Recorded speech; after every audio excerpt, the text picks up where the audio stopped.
Welcome back everybody. एक बार फिर से खुशामदीद कहते हैं आपको सबकी सोच में। इस्माइल हनिया के कत्ल के हवाले से, उनकी शहादत के हवाले से मजीद बातचीत करने के लिए हमें ज्वाइन किया है अभी ब्रिगेडियर रिटायर्ड फारूक साहब ने। फारूक साहब अस्सलाम वालेकुम।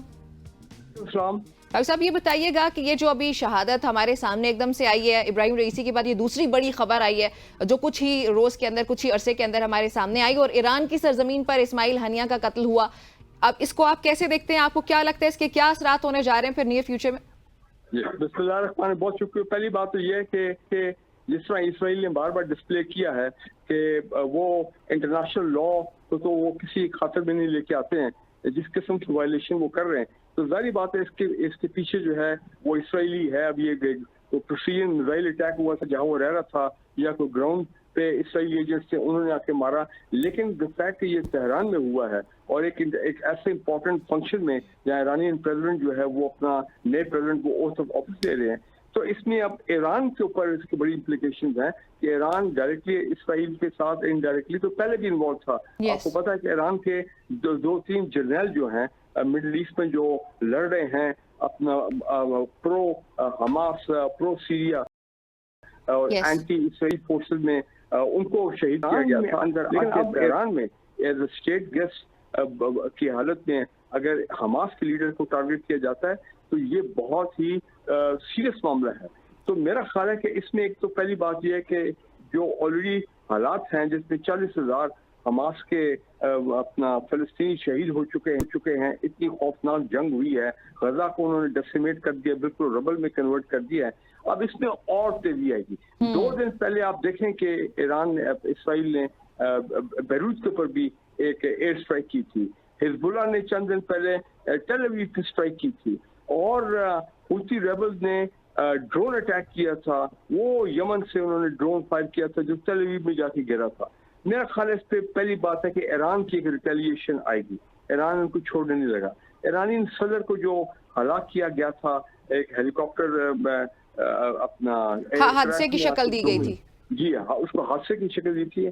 हम उस वक्त भी समझते थे कि इसमें भी कोई ना कोई, कहा जा रहा वेदर है, मौसम है, लेकिन शायद इसमें भी कोई कवर अप किया गया है। क्या वजह? तो ब्रिगेड साहब, एक वो हेलीकॉप्टर वाला मामला हो गया, अब ये जाके उन्होंने तेहरान में एक बड़े इंपॉर्टेंट रहनुमा को शहीद किया है। अब तो मुझे लगता है कि कहीं ना कहीं ये जंग और ज्यादा एक्सपेंड हो जाएगी और ईरान शायद डायरेक्टली भी इस पे इन्वॉल्व होना चाहेगा। जी बिल्कुल, ये होगा, क्योंकि ईरान की इतनी बड़ी क्या उसको बोलते हैं बेइज्जती हुई है, और एट इंटरनेशनल लेवल उनके शहर में, कैपिटल में आके हमास के लीडर को स्ट्राइक किया गया है। तो ये तो ईरान की अपनी जो सिक्योरिटी के जो लेवल हैं, ईरान के अपने जो वीआईपी प्रोटोकॉल्स हैं, उन पे बहुत बड़ा सवालिया निशान जो उठता है। तो लिहाजा मेरा ख्याल है इसमें ईरानियन विल स्ट्राइक बैक। ये कब करते हैं? 2 दिन बाद, 4 दिन बाद, 6 दिन बाद ये होगा।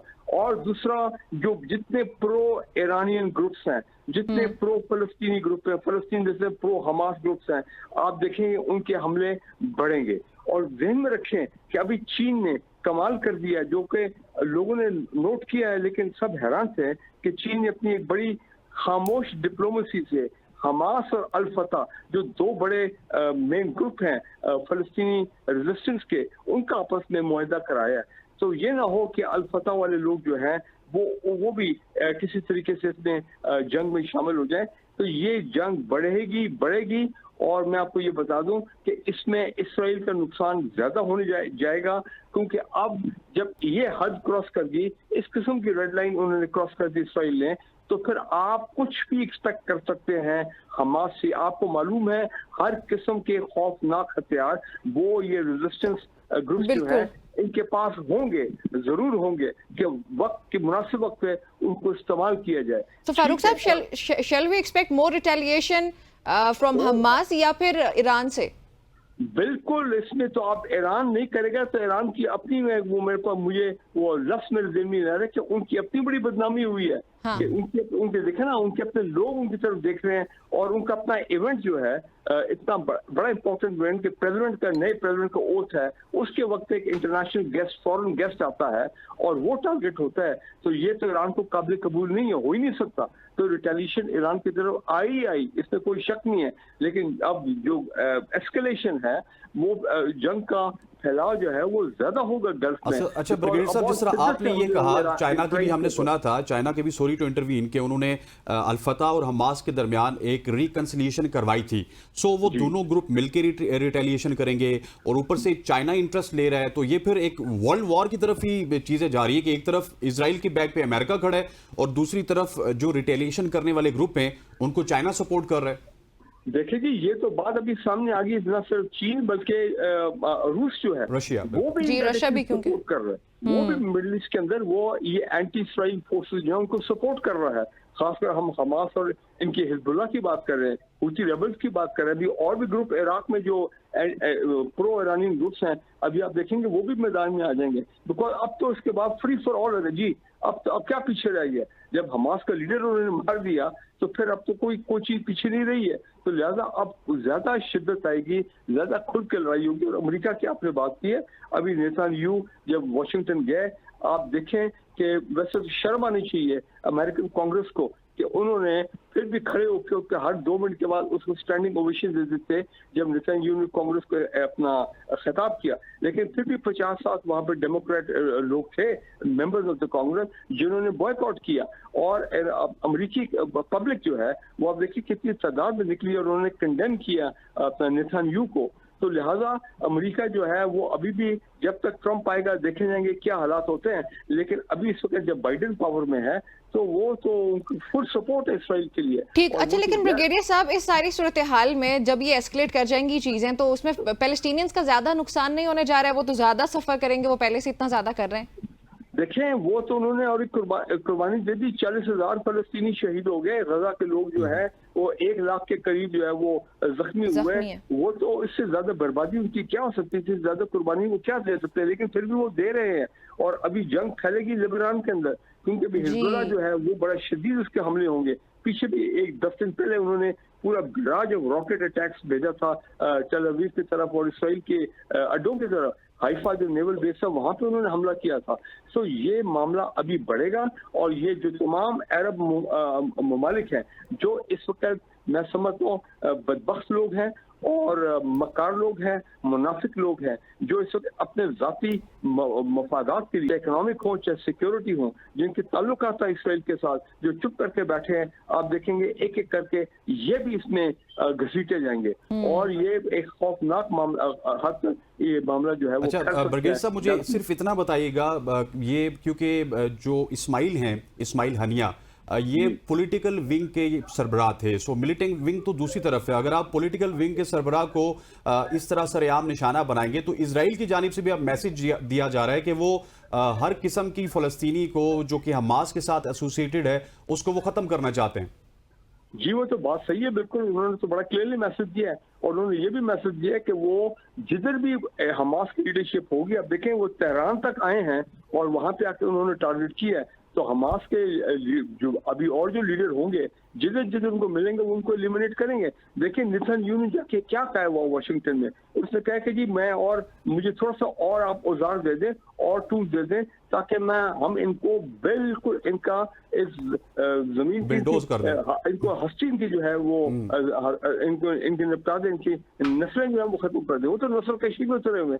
तो लिहाजा ये मामला बहुत संगीन हो गया है। अब देखते हैं कि इसका और क्या रिएक्शन। जहां तक पाकिस्तान का ताल्लुक है, हमारी बड़ा क्लियर है, हम वहाँ पे मेडिकल एड भेजते रहेंगे। वो भी पता नहीं पहुंच रही है ये नहीं कितनी। मैं यही पूछने लगी थी सर कि पाकिस्तान के इस पे इस वक्त क्या रिएक्शन होना चाहिए, हमारे सरबराहान को क्या करना चाहिए? Are tweets enough to condemn this?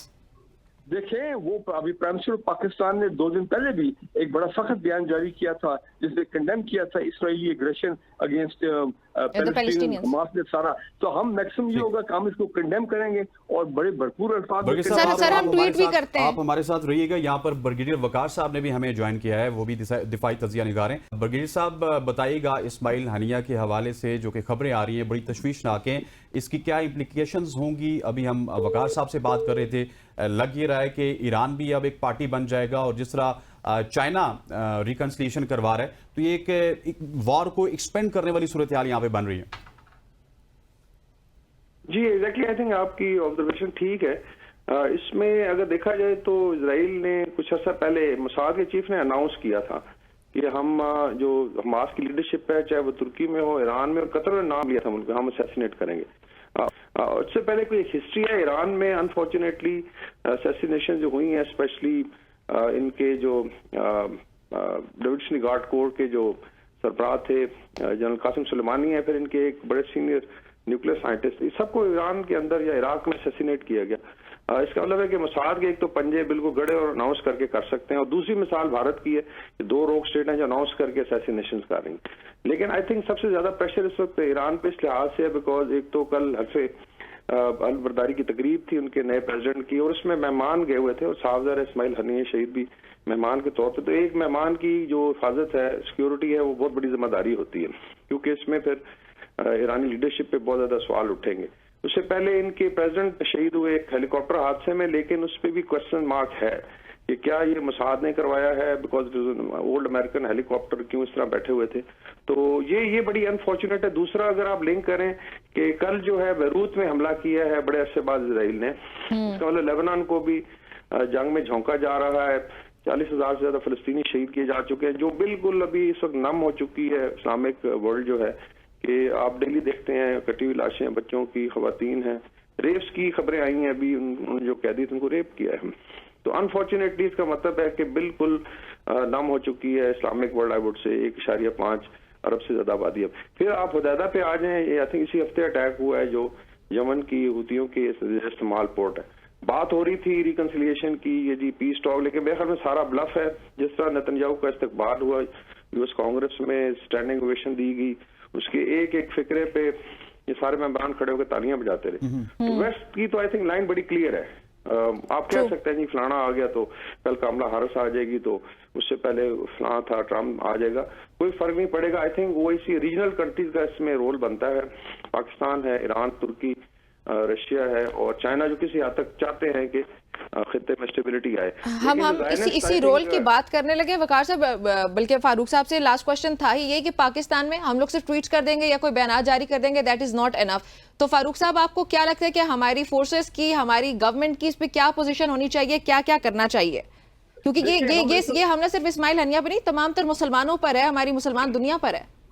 देखें, कुछ नहीं होगा, बाकी मुसलमान दुनिया के ताल्लुक है, इंक्लूडिंग पाकिस्तान, कंडेमनेशन होगी, बड़ी स्ट्रॉन्ग कंडेमनेशन होगी, सख्त अल्फाज इस्तेमाल किए जाएंगे, उससे ज्यादा कुछ नहीं होगा। जहां मेडिकल एड हम पहले भेजते रहे वो भेजते रहेंगे, यहाँ पे कुछ और जल्द से जुलूस हो जाएंगे जिस तरह खास जमात इस्लामी ये लोग करते रहे गजा के लिए। इससे ज्यादा अगर आप समझ लें कि पाकिस्तान की किसी किस्म की कोई फिजिकल इन्वॉल्वमेंट, हम सोच रहे हैं सवाल ही नहीं पैदा होता। हम इस कंडीशन में नहीं है कि हम कोई और इससे ज्यादा रोल जो है वो अदा कर सके। अपने मईशत के हमारे मसाइल हैं, अपने इंटरनल स्टेबिलिटी के मसाइल हैं, और हाँ, कल को अगर कोई यूनाइटेड नेशन की कोई peace keeping force, United nation की पीस कीपिंग फोर्स जाती है, गजा में डिप्लॉय होती है, तो बिल्कुल पाकिस्तान उसमें अपना एक कंट्रीब्यूशन जो है वो कर सकता है। वो हमारा इंटरनेशनल पीस कीपिंग में हमेशा किरदार जो है हमने अदा करते रहे हैं, तो उससे ज्यादा मैं कुछ नहीं देखता। जी वकार साहब, आपकी इस पे क्या राय है? इसमें एक तो जो इंटरनल पेरिफेरी है ना इजराइल की, उसकी जो फिजिकल है, जिसमें मिस्र है, जॉर्डन है, फिर आप कह लें किसी हद तक तुर्की है, जो बिल्कुल कनेक्टेड है, उनकी जिम्मेदारी ज्यादा आती है। उसके बाद फिर आई थिंक आउटर रिंग है जो अरब वर्ल्ड में यहाँ डिवीजन रही है, स्पेशली ईरान, सऊदी अरेबिया, जो अभी आई थिंक चाइना ने रिपोर्टमा कराया जो बड़ा पॉजिटिव है। इसी तरीके से चाइना ने एक रिपोर्टमा कराया बिटवीन हमास एंड फतह, ताकि कम से कम, क्योंकि अभी जो है जंग आहिस्ता आहिस्ता वेस्ट बैंक की तरफ जा रही है, जहाँ पे मेनली फतह का हेडक्वार्टर है, या आप कह लें जो पैलेस्टीनियन गवर्नमेंट है, पैलेस्टीनियन अथॉरिटी है, तो वहां पे भी एक रिकंसिलिएशन कैपिटल। लेकिन I think other than military option जो बिल्कुल होना चाहिए, 2 ऑप्शन तो रही हैं ओआईसी के पास। वो एक था इकोनॉमिक बायकॉट, नंबर 2 जो है वो डिप्लोमेटिक बायकॉट। उसका बड़ा फर्क पड़ता है। आप देखें कि जो रैगटैग फोर्सेज हैं उसमें हुतियों की है, या कतायब हिजबुल्लाह है, या हिजबुल्लाह इन लेबनान है, उन लोगों ने इजरायली शिपिंग पे किया, जिसका मतलब बेसिकली फिजिकल कोशिश की कि इनके इकोनॉमिक इंटरेस्ट को हिट किया जाए। और ये एक स्ट्रैटेजी है, बिकॉज एक तरफ 40,000 से ज्यादा फलस्तीनियों को शहीद कर दें, आप दिन दिहाड़े जाके असैसिनेशन करें, तो एक तो वो स्ट्रैटेजी है कि आप कम से कम 2 चीजें कर सकती है ओआईसी। और आई थिंक ये भी पानी बिल्कुल सर से गुजर चुका है ऊपर से। अच्छा वकार साहब, आपने बैरूत का जिक्र किया था, किसी की भी बारी लग सकती है। वकार साहब, आपने बैरूत का जिक्र किया था। सबसे ज्यादा हमने देखा है कि इजराइल को किसी मुल्क ने अगर टफ टाइम दिया था तो सबसे पहले शाम ने दिया था। पहले उन्होंने उनको तबाह किया, उसके बाद वो बैरूत की तरफ आ रहे हैं, गजा पट्टी के हालात आपके सामने, वेस्ट बैंक की तरफ वो जा रहे हैं।